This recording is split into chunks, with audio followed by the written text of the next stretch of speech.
बात अगर कर रहे हैं तो गुनाहगार कौन है, गुनाहगार को सामने लाइए। कलम का इस्तेमाल करके आपको अपनी शैक्षणिक योग्यता विकसित करना चाहिए था, बिना जमीन लिखे हुए रोजगार दे रहे हैं। बिहार विधानसभा चुनाव 2025 की आहट के बीच सियासी सरगर्मी तेज हो गई है।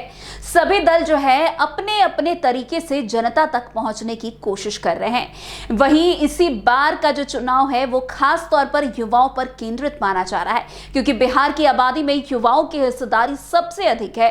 इसी को ध्यान में रखते हुए नेता प्रतिपक्ष और आरजेडी नेता तेजस्वी यादव ने अपनी महत्वाकांक्षी बिहार अधिकार यात्रा की शुरुआत की है। वैसे इस यात्रा का उद्देश्य जनता से सीधा संवाद करना और सरकार की नीतियों की खामियों को उजागर करना बताया जा रहा है। लेकिन यात्रा के दौरान मोकामा में हुआ एक घटनाक्रम बिहार की राजनीति में बहस का मुद्दा बन गया है। दरअसल तेजस्वी यादव इस दौरान छात्रों को पेन बांटते हुए नजर आए। ये एक प्रतीकात्मक कदम माना गया, जिसका संदेश था शिक्षा, युवाओं के अधिकारों की लड़ाई। मगर सत्ता पक्ष ने इसे तुरंत राजनीतिक हथियार बना लिया और इसे नाम दे दिया पेन पॉलिटिक्स। तेजस्वी यादव लंबे समय से बेरोजगारी और शिक्षा की बदहाली को मुद्दा बनाते रहे। 2020 के विधानसभा चुनाव में भी उन्होंने 10 लाख रोजगार का वादा करके युवाओं को आकर्षित करने की पूरी कोशिश की थी। हालांकि सत्ता में नहीं आ पाने के कारण उस वादे पर सवाल भी उठे। इस बार 2025 के चुनाव से पहले तेजस्वी ने अपनी यात्रा में फिर से युवाओं को केंद्र में रखकर रणनीति बनाई है। कलम बांटना केवल एक सिर्फ कदम नहीं माना जा रहा है, बल्कि युवाओं को यह संदेश देने की कोशिश है कि शिक्षा ही विकास की कुंजी है और आरजेडी इस मुद्दे को लेकर गंभीर है। तेजस्वी यादव जी, राजनीति का फिर वही दौर, घुड़सवारी, आखिर इसका औचित्य क्या है?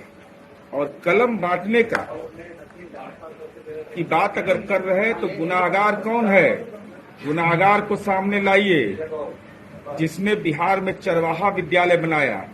और माननीय नीतीश कुमार जी समाज के सारे तबकों को, युवाओं को रोजगार के लिए सहायता राशि दे रहे हैं, बिना जमीन लिखे हुए रोजगार दे रहे हैं। नीतीश कुमार जी विकास के वह मानक हैं कि IIT, medical college, engineering college, polytechnic, हालात तो आपने इस कदर बदतर कर दिया था कि 4.5 रुपया में चरवाहा विद्यालय में पढ़ाया जाता था, आज 5 रुपया महीना में नीतीश कुमार जी पॉलिटेक्निक पढ़ा रहे हैं। कलम बांटना आपके द्वारा यह राजनीति में एक सामाजिक गुनाह है। जिस कलम का इस्तेमाल करके आपको अपनी शैक्षणिक योग्यता विकसित करना चाहिए था, उस समय तो आपने कलम को धत्ता बता दिया। इसलिए कलम फेक है, कलम पकड़ने वाले नहीं। वैसे राजनीतिक विश्लेषकों का मानना है कि बिहार में जहां बड़ी आबादी बेरोजगारी और पलायन से परेशान है, तो वहीं शिक्षा और रोजगार का मुद्दा सबसे अहम है। तेजस्वी का यह कदम युवाओं को सीधे तौर पर जोड़ने की पूरी कोशिश के रूप में देखा जा रहा है। वैसे तेजस्वी के इस कदम ने सत्ता पक्ष खास करके जेडीयू को बड़ा मौका दे दिया है। जेडीयू के वरिष्ठ नेता और विधान परिषद सदस्य नीरज कुमार ने इस पर अब तीखा हमला बोला है। उन्होंने कहा है कि कलम बांटने से पहले तेजस्वी यादव को यह बताना चाहिए कि किनके शासन में बिहार की बड़ी आबादी को अशिक्षित रखने की साजिश रची गई थी। चरवाहा विद्यालय रोजाना उसी सरकार में बनी थी जिसने बच्चों को शिक्षा से दूर रखने का काम किया।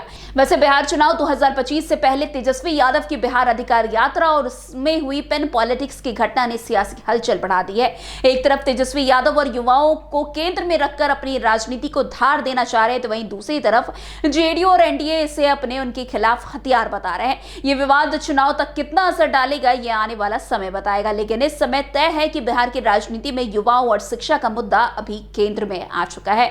तो आज की इस खबर में बस इतना ही। अन्य खबरों में हमारे साथ ऐसे आगे बने रहें और देखते रहिए। तब तक एनबीसी 24। धन्यवाद।